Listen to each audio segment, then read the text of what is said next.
Bismillahirrahmanirrahim. Alhamdulillahirabbil alamin wa bihi nasta'inu ala umuri dunya waddin. Wassalatu wassalamu ala nabiyyina Muhammadin wa ala alihi wa sahbihi wa man ittaba'a hudahu ila yaumiddin, amma ba'd. Saudaraku kaum muslimin yang semoga senantiasa dimuliakan oleh Allah.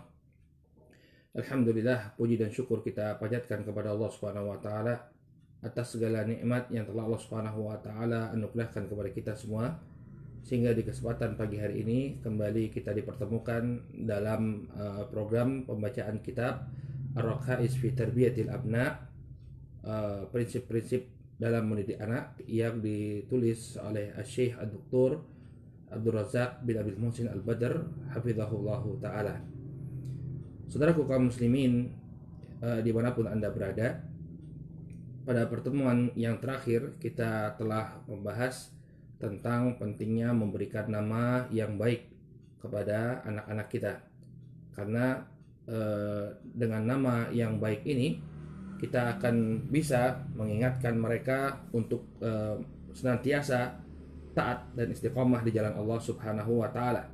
Berbeda dengan anak-anak yang diberikan nama yang tidak baik oleh orang tuanya, maka akan sulit bagi mereka untuk mengajak anak-anaknya ke dalam kebaikan. Baik, sekarang kita akan masuk ke dalam pembahasan yang baru, barakallahu fikum, yakni perkara yang keempat yang harus dilakukan oleh para orang tua, atau prinsip yang hendaknya diterapkan oleh orang tua ketika mendidik anak-anak, yaitu al-adl, yaitu bersikap adil. Ya, bersikap adil. Maksud dari bersikap adil ini, saudaraku kaum muslimin yang dimuliakan Allah, artinya tidak membeda-bedakan anak. Ya, yang dimaksud dengan adil di sini adalah tidak membeda-bedakan anak dalam memberikan perhatian, dalam memberikan kasih sayang, dan juga dalam memberikan hadiah, memberikan sesuatu yang sifatnya materi. Jadi sifat adil di sini maksudnya adalah adil, ya, tidak membeda-bedakan dalam hal materi dan hal-hal yang bukan materi. Jadi dalam kasih sayang kita samakan, demikian juga dalam memberikan sesuatu kita samakan, ya. Jadi semuanya ketika salah seorang di antara mereka kita berikan kasih sayang, yang lainnya pun harus kita beri kasih sayang. Ketika misalnya kita memberikan hadiah kepada anak kita, maka yang lainnya pun harus diberikan hadiah. Ya, misalnya ada yang biasakan seorang ayah baru pulang safar bawa oleh-oleh. Nah, oleh-oleh jangan cuma buat satu anak saja, tapi kepada anak-anak yang lain juga, diberikan kepada anak-anak yang lain juga. Ya. Namun bukan berarti harus sama jumlahnya, ya. Karena kebutuhan anak-anak itu beda. Anak yang berada di usia SMA tentu berbeda kebutuhannya dengan anak yang berada di usia SD atau TK.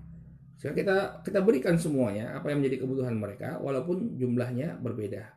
Jadi maksud adil di sini tidak membeda-bedakan. Kalau satu dikasih kasih sayang, semuanya dikasih kasih sayang. Ya, kalau satu dikasih perhatian, yang lainnya juga harus dikasih perhatian.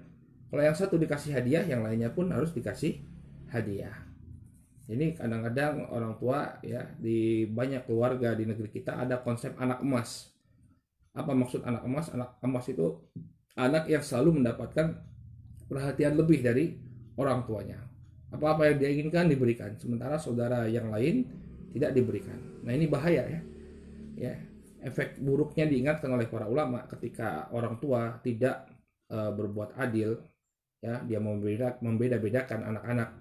Yang pertama, efek buruknya, barakallahu fikum, ini bisa membuat permusuhan di antara anak-anak. Ya, ini bisa membuat permusuhan di tengah anak-anak kita. Jadi orang tua yang berperan untuk menimbulkan bara permusuhan di antara anak-anaknya. Dengan cara apa? Dengan cara tidak berbuat adil. Ya, dia selalu memberikan perhatian kepada salah seorang di antara anaknya, yang lain tidak diperhatikan. Akhirnya yang tidak diperhatikan bagaimana? Ya, dia merasa terpinggirkan, ya, benci dengan saudaranya. Makanya ada sebuah ibrah, sebuah pelajaran yang bisa kita ambil dari kisahnya Nabi Yusuf alaihissalam. Dalam Al-Quran Allah Subhanahu wa taala mengingatkan laqad kana fi Yusufa wa ikhwatihi ayatul lisailin. Dan sungguh telah ada pada Yusuf, ya, pada Yusuf dan saudara-saudaranya ini tanda-tanda kekuasaan Allah Subhanahu wa taala bagi orang-orang yang bertanya. Idz qalu la Yusufu wa akhuhu ahabbu ila abina minna wa nahnu usbah inna abana lafi dhalalim mubin. Yani ketika mereka mengatakan, ini saudara-saudara Nabi Yusuf mengatakan, sungguh Yusuf dan saudara laki-lakinya, ya, jadi ceritanya Nabi Yakub alaihissalam ini beliau punya 12 orang anak, ya, beliau punya 12 orang anak. Kemudian dari 12 orang anak ini ada Yusuf dan Bunyamin. Ini beda ibu dengan saudaranya yang lain. Ya, kalau dalam kisah para nabi Qasasul Anbiya-nya Imam Ibnu Katsir disebutkan bahwa Yusuf dan Bunyamin ini sama ibunya. Ibunya bernama Rahil kalau dalam bahasa Ibrani-nya Rachel ya. Ada orang namanya Rachel. Ini ibunya Nabi Yusuf. Jadi ibunya Nabi Yusuf ini melahirkan 2 orang anak, Yusuf dan Bunyamin. Nah, Nabi Yakub alaihissalam, ya, ini dia lebih sayang beliau kepada siapa? Yusuf dan adiknya Bunyamin. Maka ini menimbulkan hasad pada diri saudara-saudaranya Nabi Yusuf. Mereka mengatakan, ya, la Yusufu wa akhuhu ahabbu ila abina minna wa nanhu usbah. Sesungguhnya Yusuf dan saudaranya yaitu Bunyamin ini lebih dicintai oleh bapak kita daripada kita, padahal kita ini lebih banyak jumlahnya, ya. Inna abana lafi dhalalin mubin. Sesungguhnya bapak kami berada dalam kesesatan yang nyata. Lantas apa yang dilakukan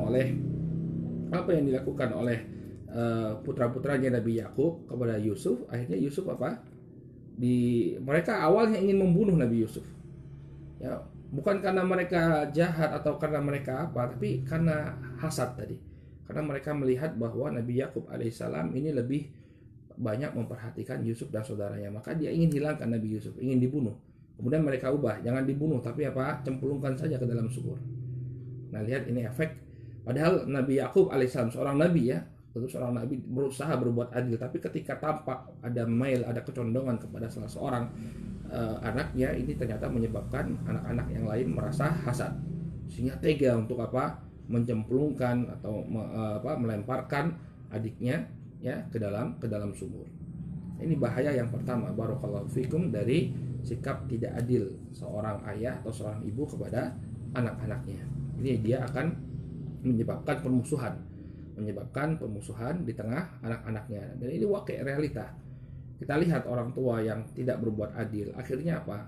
Ya, adiknya yang tidak mendapatkan perhatian. Biasanya anak pertama selalu diberikan perhatian, ya. Adik-adiknya melihat, loh, kok kakak terus yang dikasih, kita nggak pernah dikasih. Akhirnya apa? Adik-adiknya nggak suka sama kakaknya. Kakak tuh selalu dialemin. Bahasa Jawanya dialemin, ya, dikasih alem sama orang tua. Sedangkan kami nggak pernah dapat perhatian, ya, tidak mendapatkan perhatian yang sama. Akhirnya apa? Muncul permusuhan, ya, kakaknya dimusuhi oleh adik-adiknya. Kenapa? Karena kakaknya selalu mendapatkan perhatian dari orang tua.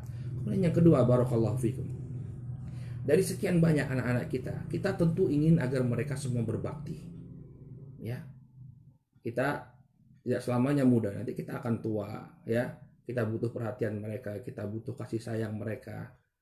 Nah, kalau kita tidak berbuat adil kepada anak-anak kita, maka nanti perlakuan anak-anak pun akan berbeda, ya. Anak-anak yang mungkin tidak mendapatkan perhatian selama dia masih kecil, ya, dibedakan dengan kakaknya misalnya, ya, nanti ketika kita tua dia pun akan kurang birrul walidainnya. Kenapa? Dulu biarkan kakak saja yang birrul walidain, saya nggak usah. Saya tidak usah birrul walidain. Ya, dulu itu yang selalu dikasih dikasih hadiah itu kakak. Setiap bapak pulang kerja itu yang dicari kakak, yang dicium kakak, ya. Saya nggak pernah dapat perhatian. Dan yang semisalnya ini kan menempel di pikiran anak-anak kita dibawa sampai mereka dewasa. Bagaimana diskriminasi yang dilakukan oleh seorang ayah. Ya, demikian juga dalam memarahi ya, ketika kakaknya yang melakukan kesalahan ya cuma diomongkan dengan lisan, sementara kalau adik-adik yang melakukan kesalahan dipukuli misalnya. Nah, ini kan akan menimbulkan luka di hati anak-anak kita. Kenapa kok dibedakan? Nanti efeknya ketika kita lanjut usia, yang mereka sudah mulai harus merawat orang tuanya, ya anak-anak yang didiskriminasi ini tidak memberikan perhatian yang sama kepada kepada orang tuanya. Ya, saya pernah dengar itu ada seorang anak yang dia kalau lebaran dia lebih suka pulang ke rumah mertuanya. Gak mau pulang ke rumah. Kenapa? Karena ke rumah nanti dia lihat kakaknya. Ya, kakaknya ikut pulang, kakaknya dikasih hadiah, anak-anak kakaknya diberikan baju, sementara anak-anak dia tidak. Dia sendiri tidak mendapatkan perhatian. Ngapain saya pulang kalau saya harus melihat kenyataan yang seperti ini? Baik, saya pulang ke rumah mertua saya. Nah, ini satu efek buruk yang muncul dari sikap membeda-bedakan anak dari para orang tua. Oleh karena itu hendaknya seorang ayah dan seorang ibu hendaknya dia berbuat adil kepada orang tua. Jangan beda-bedakan. Kita semua ingin agar anak-anak kita berbakti. Oleh karena itu semuanya diberikan perhatian yang sama, semuanya diberikan ya apa yang mereka butuhkan ya semampu kita. Baik, kata beliau di sini, inna minar raka'is al-azimah ya fi tarbiyatil abna al-adla bainahum wal bu'da anil jawri wal haifi wal dhulm. Termasuk prinsip yang sangat agung, prinsip yang sangat besar di dalam mendidik anak adalah bersikap adil kepada mereka dan menjauhi segala bentuk ketidakadilan, segala bentuk kezaliman. Ya. Kenapa seorang ayah atau seorang ibu harus bersikap adil kepada anak-anak? Fa innal ab idza lam ya'dil baina ya abnaihi aujada bainahumul adawah wat tahasud wat tabaghut. Karena sesungguhnya apabila seorang ayah tidak berbuat adil kepada anak-anaknya, dia akan mendapati munculnya permusuhan, al-adawah, permusuhan. Wat tahasud, demikian juga saling hasad. Wat tabaghut, dan saling membenci, saling memusuhi. Ya, tadi kisahnya siapa? Keluarganya Nabi Yakub alaihissalam. Kenapa kok sampai tega untuk melemparkan adiknya ke dalam sumur? Karena dia melihat ada perbedaan. Ya, bapaknya ini lebih mencintai Yusuf dan saudara laki-lakinya Bunyamin.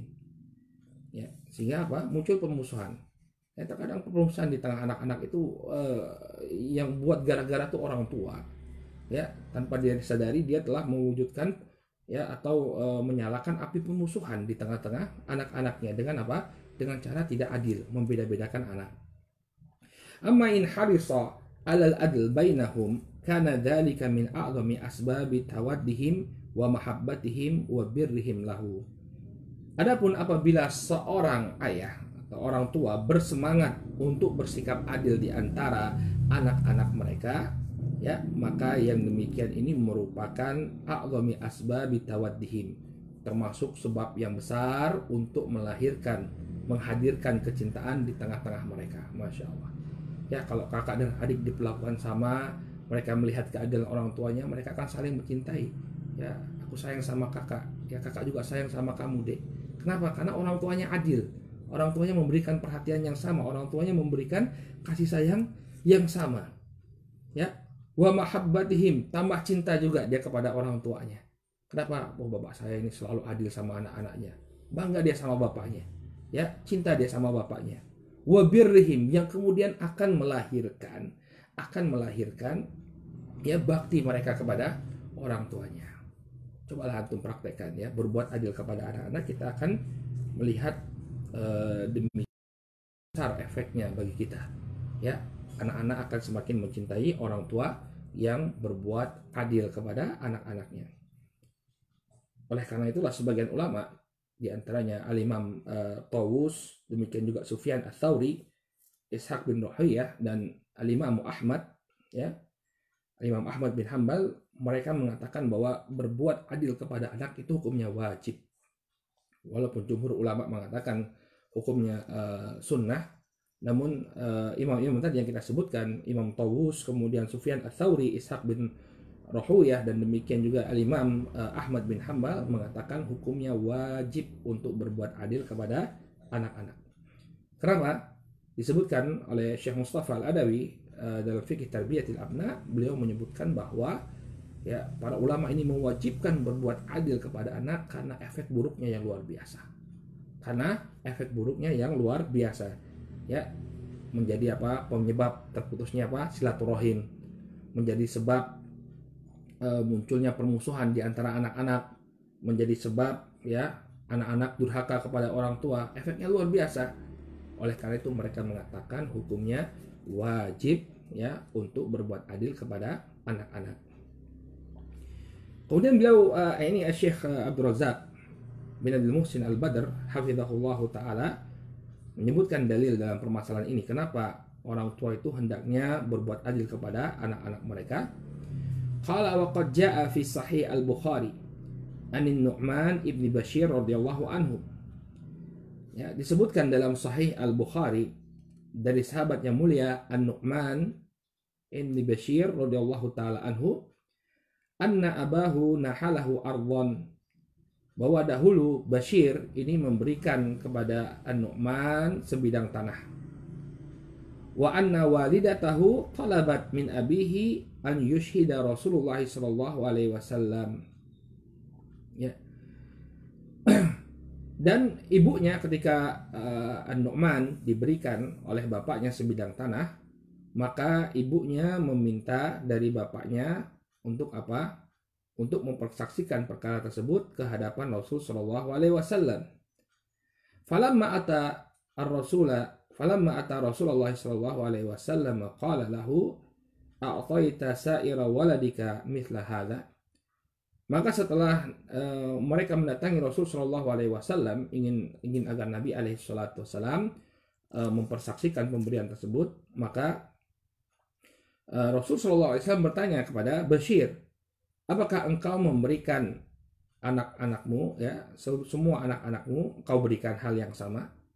Artinya apakah ini kan An-Nu'man dikasih sebidang tanah, apakah yang lain juga dikasih sebidang tanah? Ya, dalam riwayat yang lain dikatakan bahwa yang diberikan itu adalah seorang budak, ya. Faqala la, maka kemudian Bashir mengatakan tidak, artinya hanya Nu'man saja yang diberikan. Faqala alaihi salatu wassalam fattaqullaha wa'dilu baina auladikum. Maka kata Nabi sallallahu alaihi wasallam, bertakwalah kalian kepada Allah dan berbuat adillah kalian kepada anak-anak kalian. Unduru barakallahu fikum. Nabi alaihi salatu wassalam ketika mengetahui bahwa Bashir tidak memberikan tanah yang sama kepada anak-anak yang lain, maka beliau memerintahkan untuk bertakwa kepada Allah Subhanahu wa taala, wa'dilu baina auladikum, dan berbuat adillah kalian kepada anak-anak kalian. Ya. Qala wa fi riwayatin la ashhadu ala jaurin. Dalam riwayat yang lain, beliau alaihi salatu wasallam mengatakan, aku tidak mau bersaksi ya terhadap suatu perbuatan zalim. Jadi beliau alaihi salatu wasallam menganggap ya ketidakadilan Bashir dalam memberikan hadiah kepada anak-anaknya ini merupakan kezaliman, sehingga beliau tidak mau menjadi saksi. Qala wa fi riwayatin inda Muslimin anna Nabiy sallallahu alaihi wasallam qala. Ya, dalam riwayat Muslim, Nabi alaihi salatu wasallam ya qala lahu, mengatakan kepada Bashir, ayasurruka an yakunu ilaika fil birri sawaan. Wahai Bashir, bukankah engkau senang kalau semua anak-anakmu ini sama-sama berbakti kepadamu? Ya. Jadi bukankah kita sebagai orang tua ingin agar yang berbakti itu bukan 1-2 orang anak saja, tapi apa? Semuanya berbakti kepada kita. Ini yang sangat kita butuhkan nanti, ya.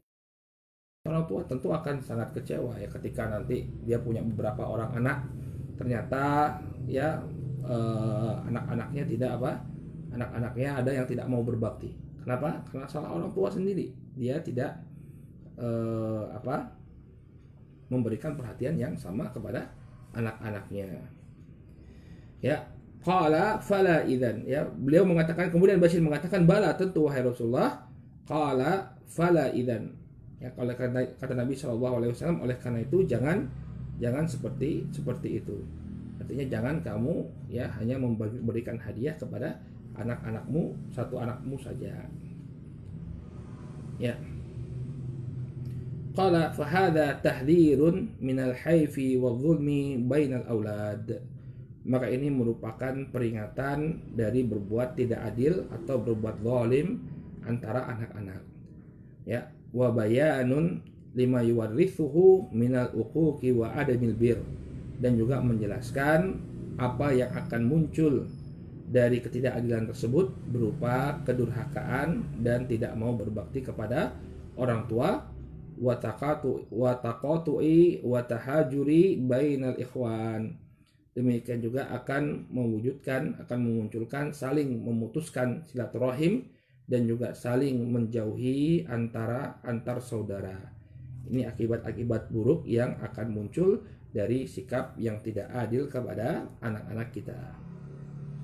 Baik, para ulama menyebutkan, ya, tadi sudah kita sebutkan bahwa sebagian ulama mewajibkan ya berbuat adil kepada anak ini karena demikian besar efek buruk darinya.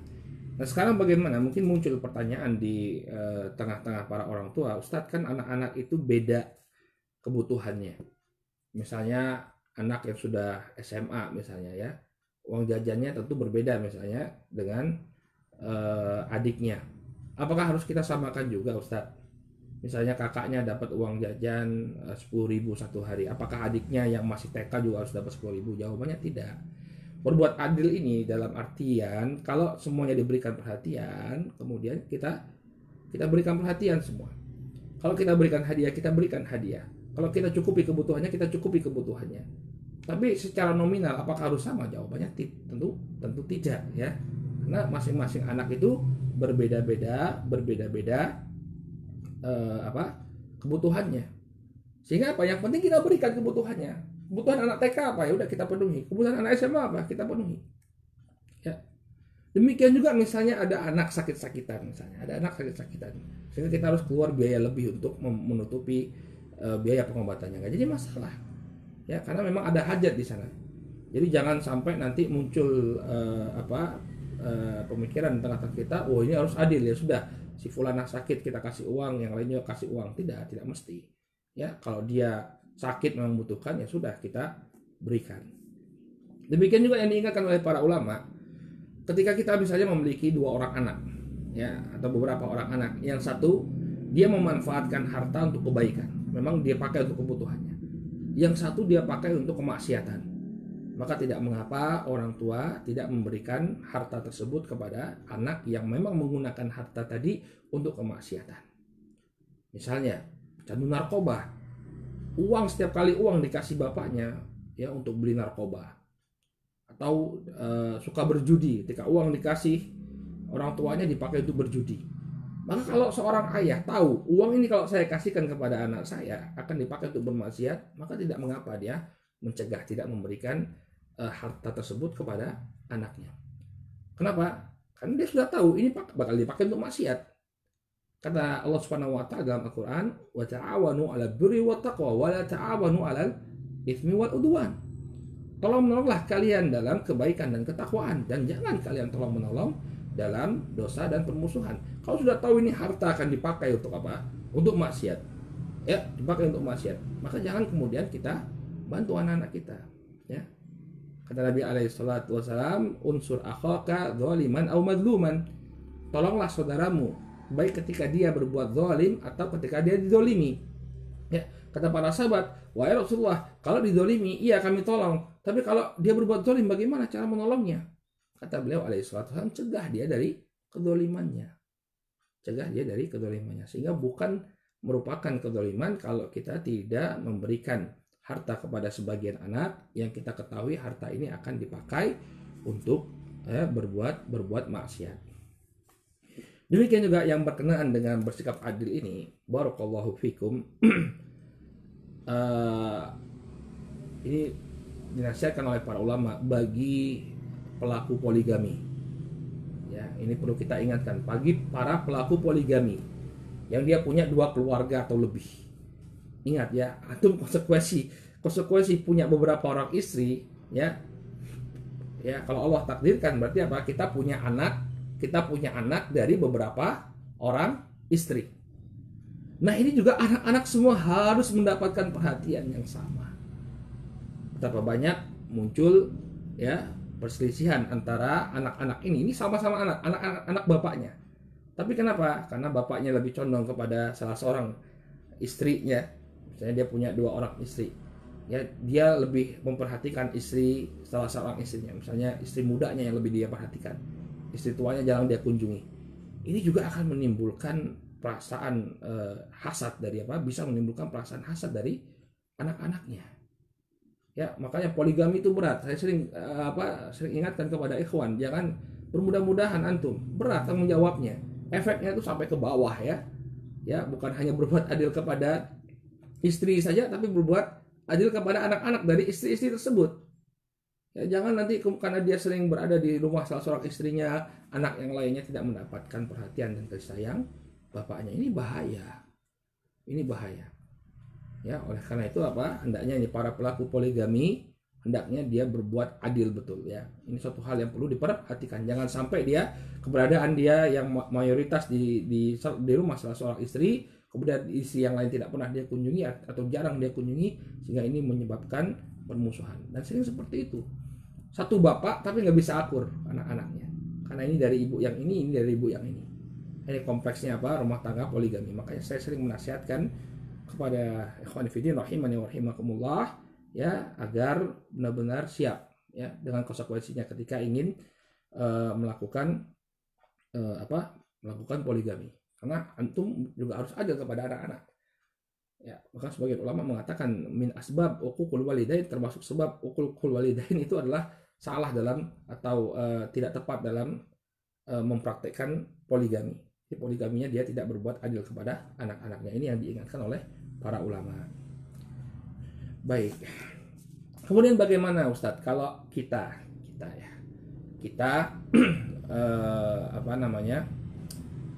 sebagai anak ya, ini ada pertanyaan yang masuk lewat Instagram tadi sempat saya baca. Bagaimana kalau orang tua kita tidak adil? Ini sekarang kita bukan berbicara tentang kitanya. Oke, kita udah tahu kita berbuat adil kepada anak. Nah, bagaimana kalau orang tua kita ya berbuat tidak adil kepada kita?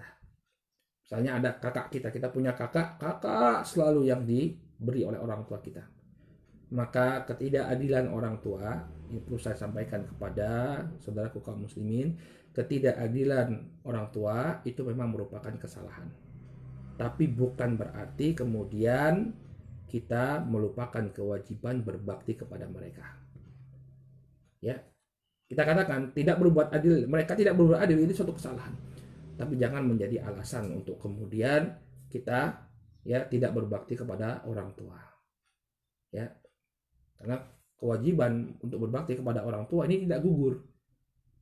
Walaupun orang tua melakukan suatu kesalahan, dia tidak berbuat adil. Tapi ingat ya, yang Allah Subhanahu wa taala memerintahkan kita untuk berbakti kepada mereka, berbuat baik kepada mereka. Jangan balas keburukan dengan keburukan. Ya, walaupun orang tua kita mungkin tidak berbuat adil kepada kita, tapi kebaikan yang diberikan oleh orang tua itu lebih banyak lagi. Oke, berbuat adil ini suatu kesalahan, tapi jangan menjadi alasan Anda untuk tidak berbakti kepada orang tua. Jangan balas keburukan dengan keburukan, dan ingatlah, kebaikan yang diberikan oleh orang tua itu jauh lebih besar daripada kesalahan yang mereka lakukan. Jadi kalau Anda merasa ya tidak diperlakukan dengan adil oleh orang tua, ya sudah maafkan. Ya maafkan.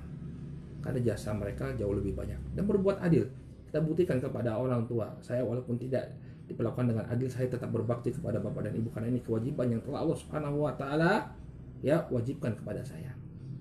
Ya. Ingat, jangan kemudian kita lalai dari kewajiban ini. Sering kan kita mendengar, Ustaz saya dulu tidak diperlakukan adil, yang diberi perhatian kakak saya. Ya ini bukan berarti kita kemudian lupa untuk berbakti kepada orang tua kita. Inilah mungkin saudaraku kaum muslimin yang dimuliakan oleh Allah Subhanahu wa taala, perkara yang berkaitan dengan kewajiban berbuat adil kepada anak-anak kita, ya. Memang perlu kita ingatkan agar nanti ke depannya ya tidak muncul permusuhan di tengah-tengah mereka, dan mereka pun tetap berbakti kepada orang tua mereka. Baik, kita lanjutkan dengan tanya jawab, ya. Bagi saudara pendengar yang ingin bertanya, terutama yang berkaitan dengan permasalahan yang sedang kita bahas, ini berbuat adil kepada anak-anak, silahkan WA ke nomor 0812 82 81 5947, ya. 0812 82 81 5947. Ini nomor adminnya Kajian Kebayoran. Silahkan di WA ke sana, nanti insya Allah pertanyaannya akan kita bacakan.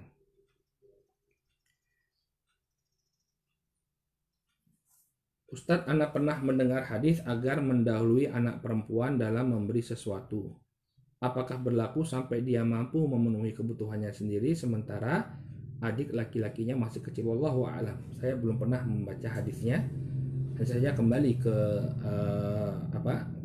ke prinsip awal tadi, berbuat adil. Ya, anak-anak itu kalau memang mereka membutuhkan sesuatu, kita berikan perhatian yang sama, kita berikan apa yang menjadi kebutuhan mereka. Jika memang, ya, kemudian yang kedua, pertanyaan selanjutnya, jika memang orang tua lebih condong ke salah satu anaknya dan si anak yang tidak mendapat perhatian secara adil menyadarinya, bagaimana seharusnya sikap orang tua? Maka orang tua harus berubah. Ya, dia hendaknya berusaha berbuat adil kepada anak-anaknya. Ya. Ingat tadi ya, kita sudah tekankan bahwa berbuat adil bukan berarti jumlah nominalnya sama, tapi kalau yang satu diberikan perhatian, yang lain juga diberikan perhatian. Ya. Ustadz, bagaimana caranya menyikapi keisengan anak usia hampir 3 tahun? Ya.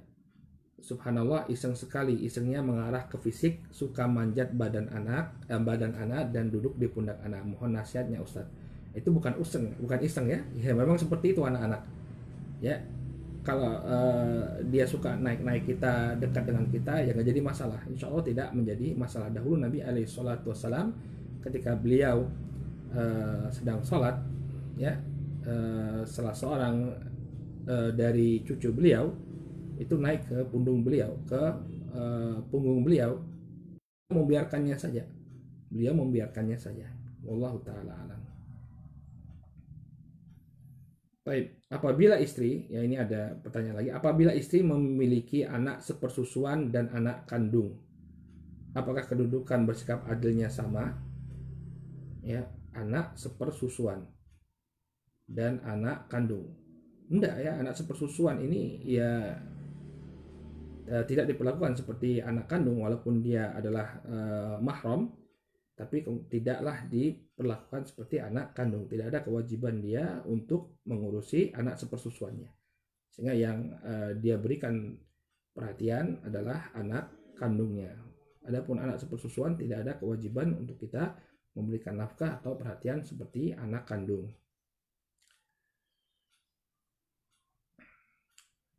Ustadz, bagaimana solusinya kalau anak yang anak bawa tidak disukai sama suami saya atau ayah tiri anak tersebut? Padahal awal-awalnya saat menikah sikapnya baik kepada anak dan anak-anak. Mohon pencerahannya Ustadz. Baik, coba dikomunikasikan kepada suami kita apa yang menyebabkan dia tidak suka. Kalau memang ada kekurangan dari diri kita, diperbaiki kalau memang ada hal-hal yang kurang dari kita. Kemudian kalau memang itu dari dianya, maka dinasihati, ya, maka dinasihati untuk tetap berbuat baik kepada anak tiri yang dibawa oleh istrinya.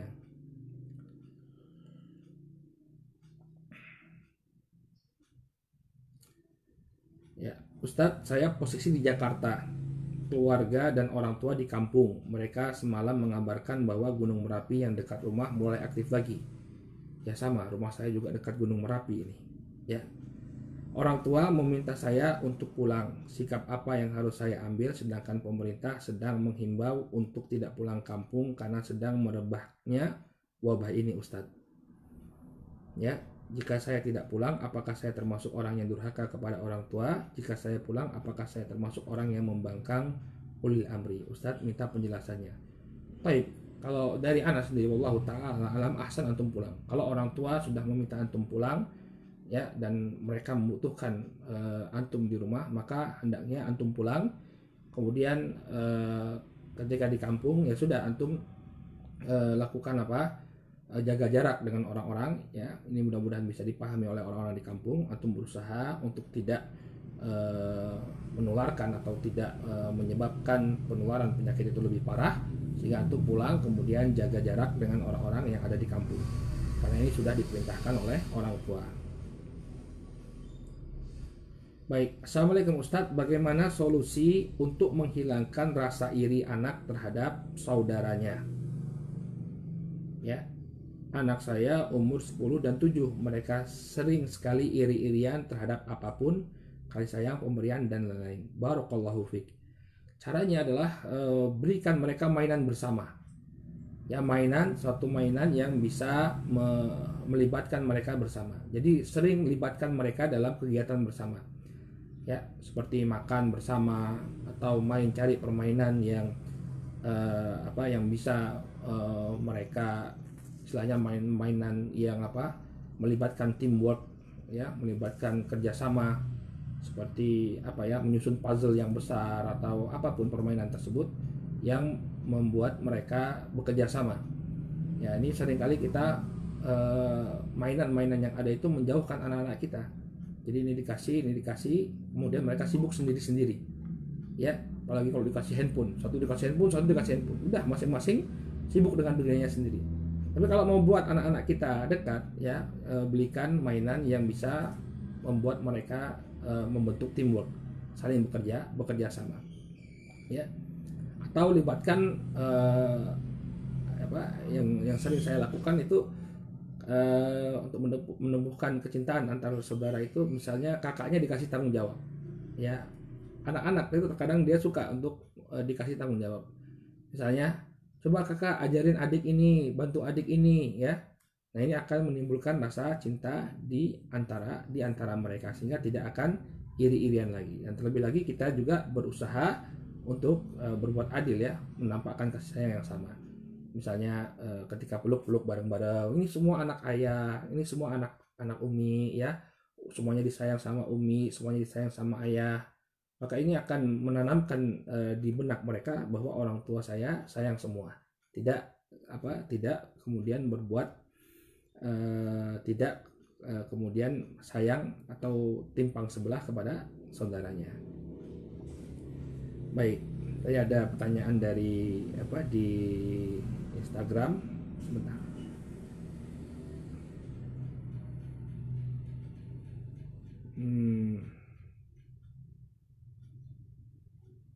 Oh ya, di Kajian Kebayoran. Baik, Ustadz, mertua saya hanya sayang kepada anak perempuannya, sedangkan suami saya itu adalah anak laki-laki anak pertama. Ya, saya hanya bisa bilang kepada suami, yang sabar suamiku, ya, kita sebagai orang tua harus bersikap adil kepada anak-anak dan jangan pilih kasih. Bagaimana itu Ustadz mertua saya?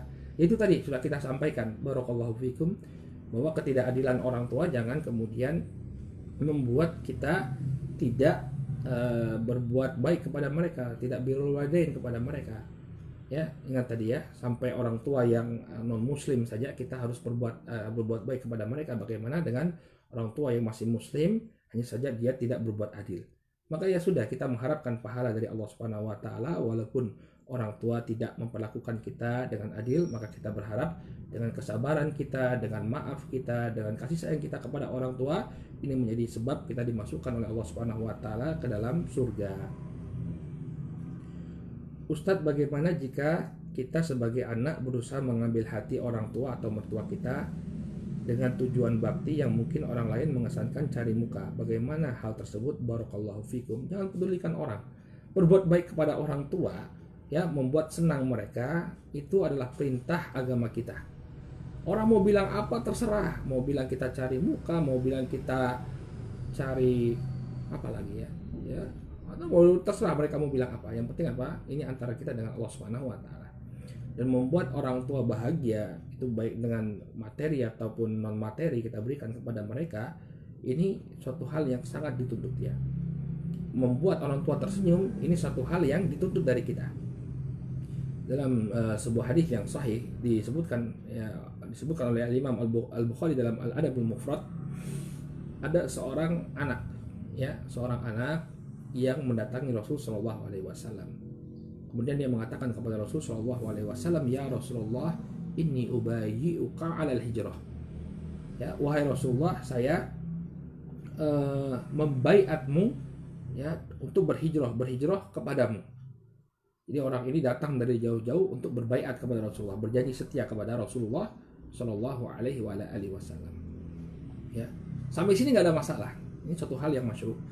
Kemudian orang ini mengucapkan kepada Nabi alaihi salatu wasallam, ya, wa qad taraktu waladayya yabkiyan.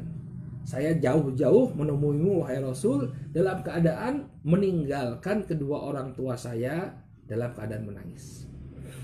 Jadi dia meninggalkan orang tuanya menangis karena ditinggalkan. Tujuannya apa? Tujuannya agar dia bisa berbaiat kepada Rasul alaihi salatu wasallam. Maka kemudian apa kata Nabi Shallallahu Alaihi Wasallam kepada pemuda tersebut? Beliau mengatakan, irji ilaihima wa atikhuma kama abkaitahuma.